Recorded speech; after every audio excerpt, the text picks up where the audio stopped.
as if he was the 12th guy on the bench. You know, I think that's a very powerful message to have, and something that hopefully the players that are now and players that will come later choose to embody as well.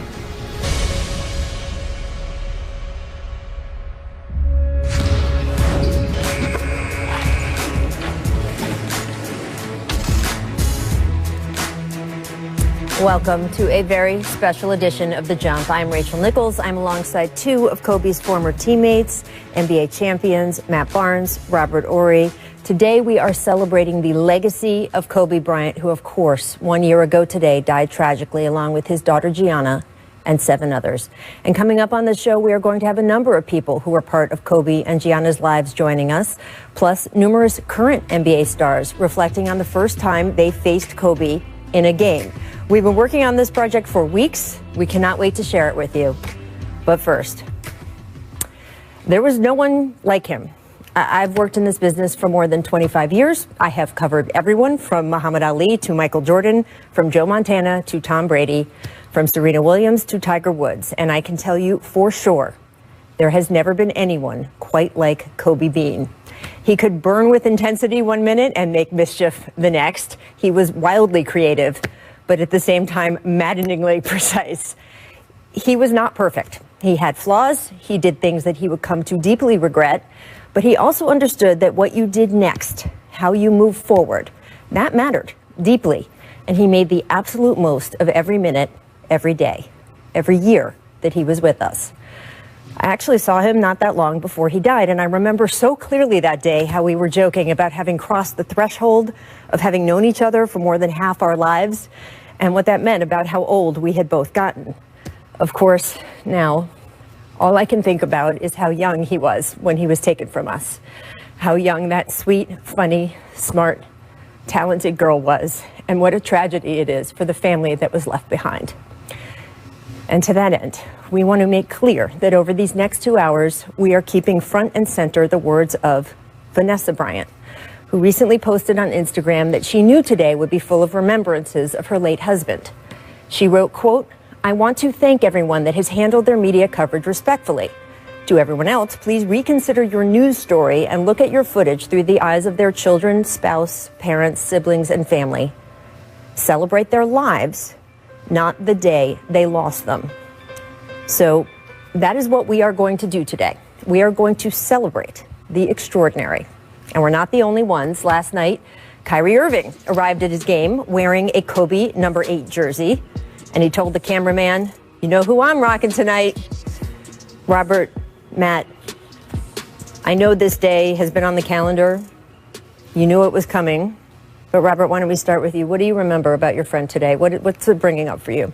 You know, for me, I got to know Kobe when he was a rookie.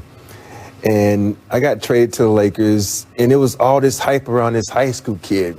And I'm like, okay, hadn't seen him play yet. So I get into practice, and it's a shoot-around. And he's going 1,000 miles an hour. And I'm looking at him like, dude, slow down. He's like, I got to get better. I got to get better. And that was just his whole mentality. He wanted to get better each and every day.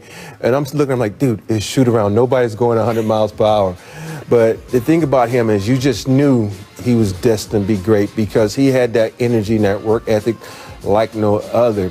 And for me to have that moment to see what he could become and to have a lot of conversations with this guy and share some of my knowledge with him.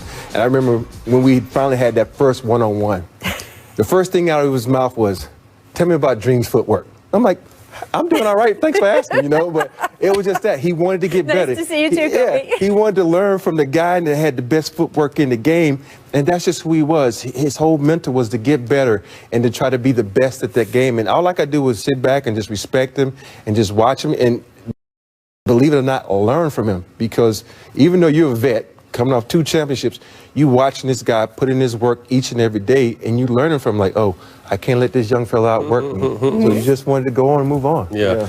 I mean, mine is kind of post-career. Obviously, you know, our battles that have been well documented, but just the person outside of basketball, Kobe, the man, the father, the businessman, and how, although basketball was over, he still attacked everything with that same passion, desire, and focus. The way he fathered, how adamant he was about trying to put his last 20 years behind him, his greatness in basketball, and be known for what was next. He was always trying to innovate. He was always trying to get better, get himself better. Oh, you guys found this footage. This was you, of course.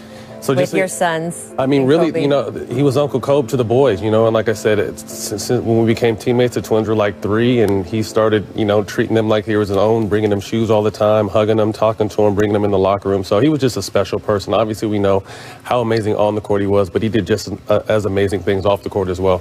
I loved you talking over the past year a little bit about how you guys were these great rivals, right? And of course, we all know the flinch video, the whole thing.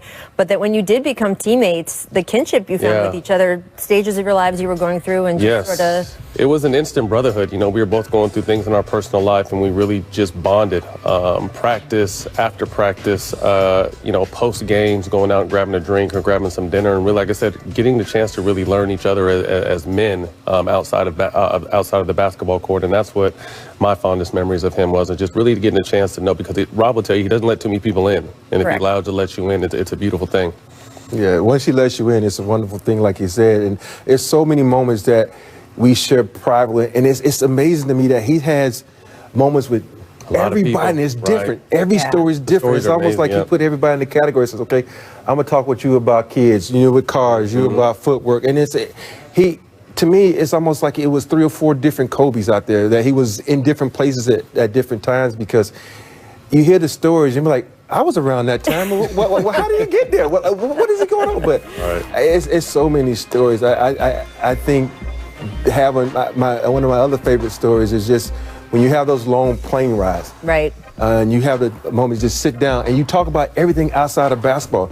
You know, I talked to him about his times growing up as a kid in a foreign country, and he talked about me growing up in the South and how it was, and you know, and the little thing, and all of a sudden he's like, dude, you don't play spades? I'm like, every black person in America plays spades. You don't know how to play, and you sit there and you teaching this guy how to play spades. You know, it was just like a big brother kinship, and it was so many memories like that you sit back on a day like today and you just think about it. Even the last memory I have of him is meeting him at Mamba Academy a week before this tragedy happened, and just laughing and joking and talking about everything other than basketball. That was my favorite part. Yeah, absolutely. And it's funny too, post-career, Matt, as you say, I mean, he was so focused, as we know, for so much of his time. And Robert, you playing with him from the moment he stepped onto a basketball court in the NBA for the first time, saw that development, right?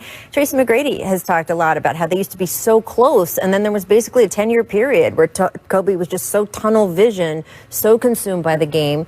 And then that ended. And even in the later days of his playing career, and then certainly post-basketball, it was almost like he was starving to me. To me, it felt like he was starving for all the things he had missed in that tunnel vision time. And as you say, Robert, he wanted to be everywhere. He would love to sit and talk to you for 45 minutes. He would do everything. And I loved getting to see that part of him. And I think that's part of what makes this so hard, is that he had so much left to do. And Gianna, as you said, Matt, you were around each other's kids. I got to be around Gianna a few times in a way that just really get to know her and know how special she was. She could have ended up being the greatest women's basketball player ever. And Diana Taurasi will tell you that too.